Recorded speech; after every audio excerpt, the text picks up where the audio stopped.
Bom dia, pessoal. Dando continuidade, né, às nossas aulas online, a partir da plataforma da TEDUC, nós iremos dar continuidade aos assuntos, né? Então, até semana passada, nós estávamos revisando os conteúdos e a partir de agora nós iremos ver os conteúdos novos. Então, até o período que a gente entrou na quarentena, nós estudamos sobre a questão dos domínios morfoclimáticos, certo? Então, a gente já viu alguns e a partir de hoje, nós iremos terminar, né, nessa aula de hoje e damos continuidade ao livro 2. Então, vocês também podem acompanhar, né, nosso conteúdo auxiliado pelo livro 2, certo? Então, vamos lá.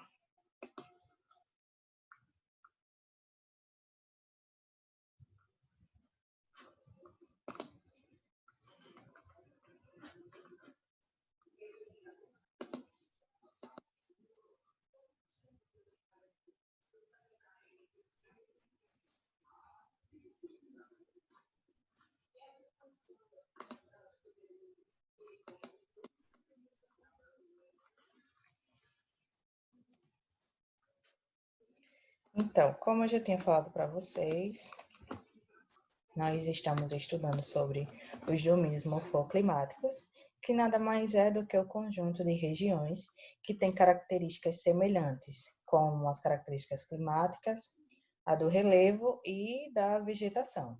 Então, essas regiões que têm essas características semelhantes, elas são agrupadas em um mesmo grupo, né?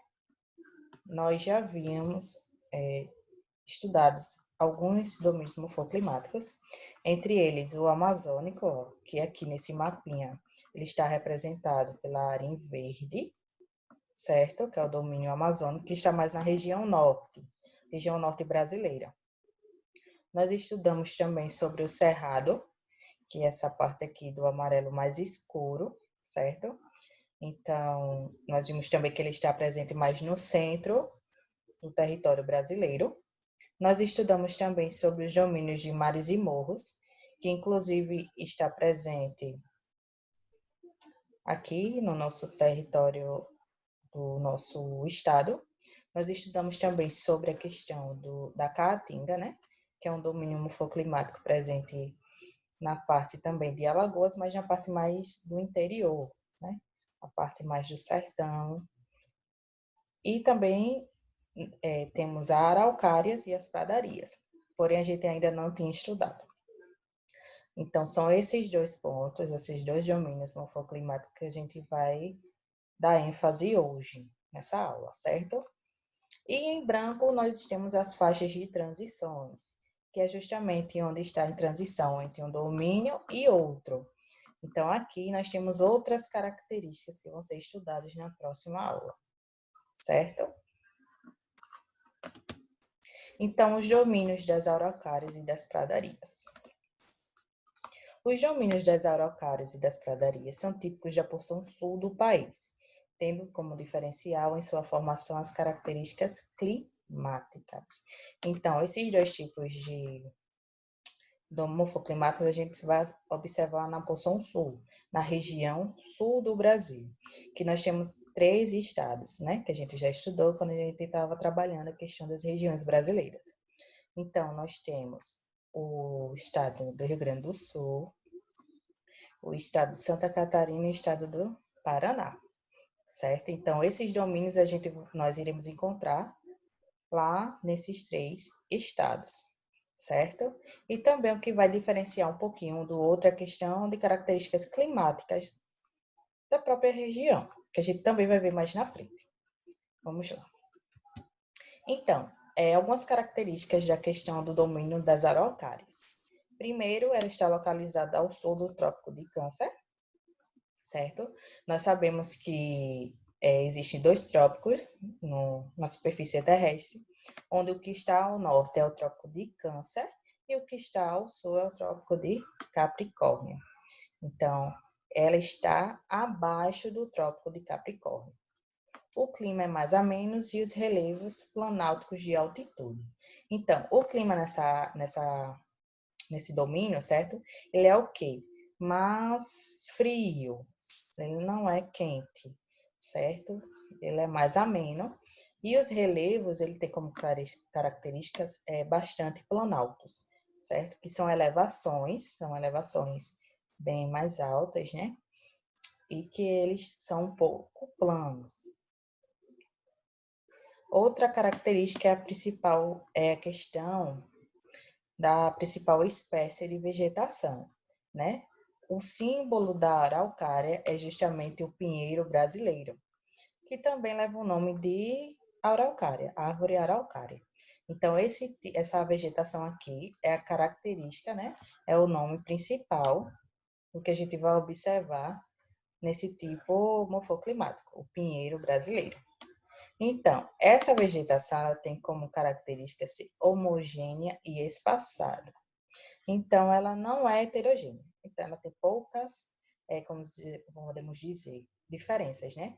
Ela é bem única, tem características bem singulares. Não existem diversas características.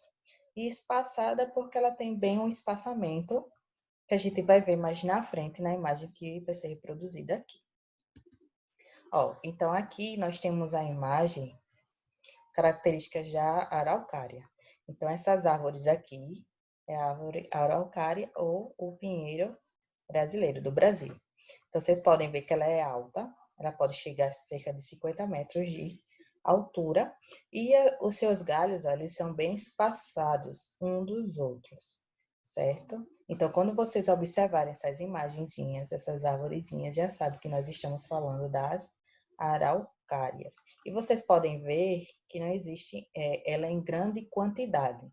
É muito raro a gente observar em grande quantidade, uma do ladinho da outra. Elas são mais o quê?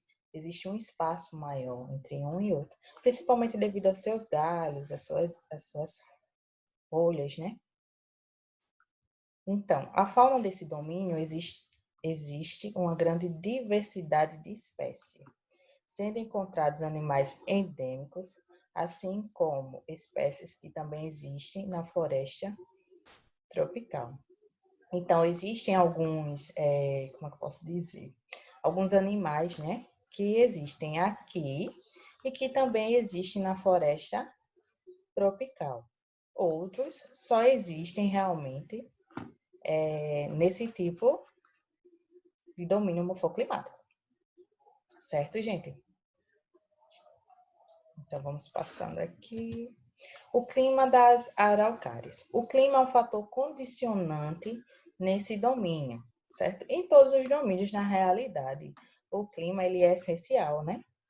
Ele é essencial para determinar o tipo do domínio morfoclimático daquele local.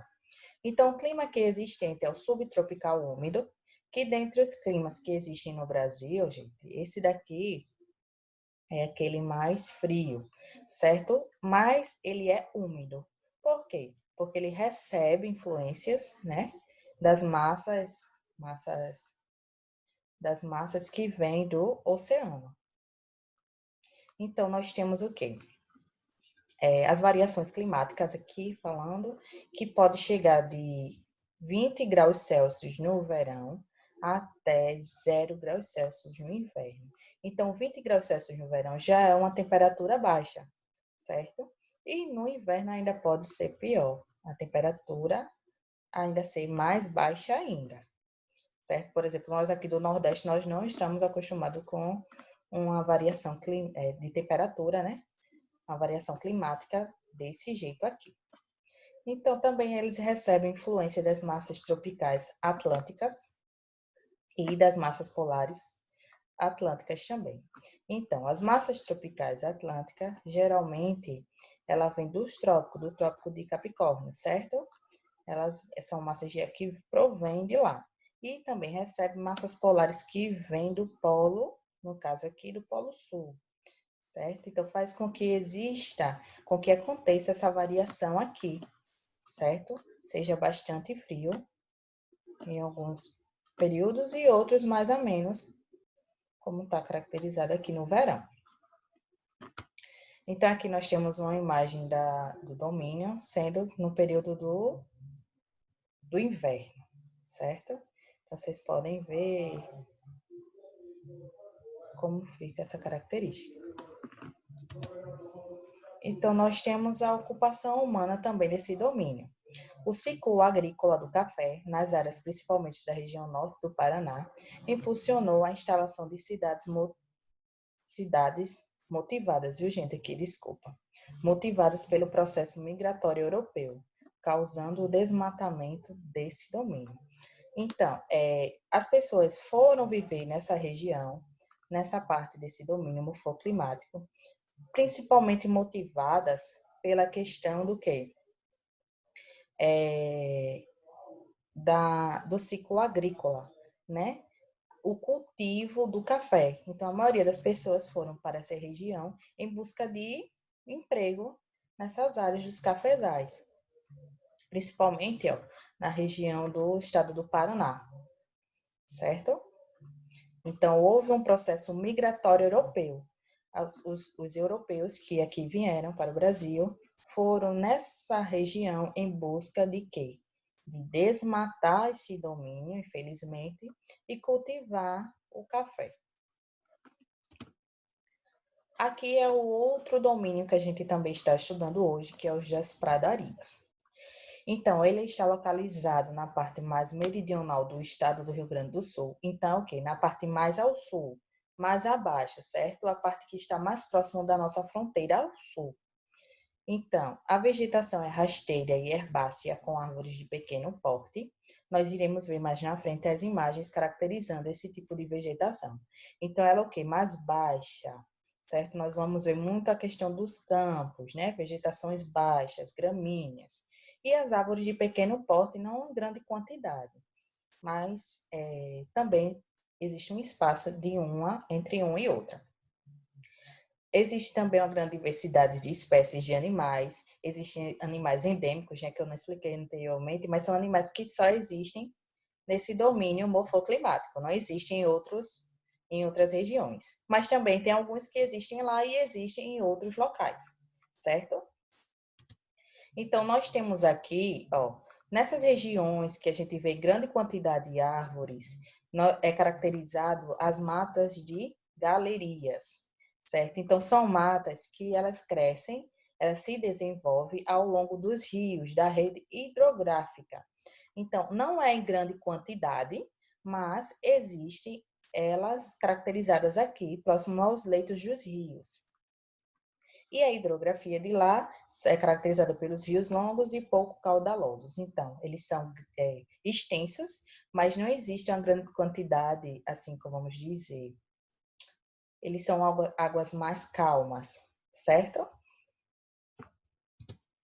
Nós temos o clima das pradarias, que ele também é o subtropical úmido, certo? Que é aquele mais frio, como eu já tinha falado, a questão do clima mais frio que existe aqui no Brasil.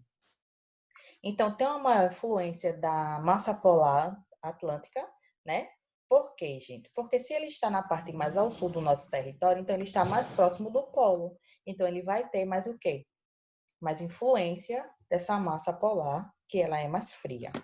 E as temperaturas variam entre menos 10 graus Celsius e 35 graus Celsius. Então, aqui a gente também consegue observar que a temperatura ela ainda é mais fria, ainda é mais fria, né? Ainda é mais baixa do que o observado anteriormente.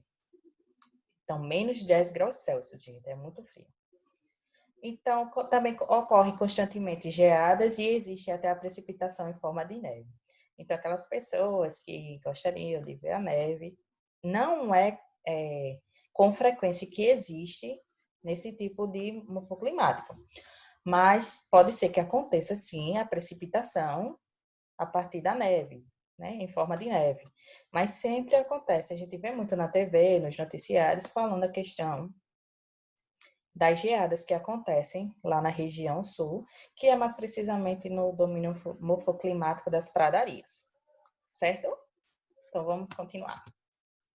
Aqui eu coloquei uma imagem, né, característica das pradarias, certo? Então, vocês podem ver que nessa aqui mesmo, nessa questão aqui, nós não conseguimos observar claramente uma árvore. Nós vemos mais o quê? Campos, certo? Então, geralmente vai ser assim que a gente vai observar esse domínio morfoclimático, ok? Então, a ocupação humana no domínio da pradaria ocorreu principalmente por causa das atividades agropecuárias, as quais substituem a vegetação dos campos originais, sendo a atividade agrícola muitas vezes substituída pela pecuária, certo? Então, esse domínio, ele vem sendo o quê? Substituído, ele está sendo desmatado também por motivos da agropecuária, certo? Então, a atividade agrícola chega um momento que ela já não é mais satisfatória nesse domínio morfoclimático. Quando ela já não é mais satisfatória, ela já não está funcionando mais, já não tem mais produtividade, ela é substituída pela pecuária. Então, ainda é um processo ainda pior de desmatamento dessa questão, desse domínio aqui, certo? Então, a agrícola, eu posso dizer que seja, vamos dizer, agricultura, vegetais. Quando já não dá mais para plantar, eles fazem o quê? Eles trazem os animais para serem criados nessas regiões. Muitos búfalos, bois, vacas são criados aqui, certo? Então, inclusive, uma das maiores indústrias brasileira, né, de carne bovina, ela provém da região sul. Então, aqui nós temos um mapinha da região, certo? Mais precisamente do Rio Grande do Sul, onde mostra a quantidade, inclusive essa imagenzinha está no livro de vocês. Então, aqui está mostrando, certo? A questão da produção bovina, né? Da carne bovina no Rio Grande do Sul. Então, vocês podem ver nessa parte mais vermelha aqui, mais escura, é a região em que existe justamente o domínio das pradarias, certo? Então, essa região aqui, essa partezinha aqui é mais afetada. Então, ela vai sendo desmatada, primeiramente, e juntamente para a questão do cultivo de vegetais, e depois também pela criação de animais, certo? Então, é isso aí, gente. Muito obrigada. Espero que vocês consigam ter um conhecimento. E quando a gente voltar, a gente revisa tudo isso. Tenham um bom dia e obrigada.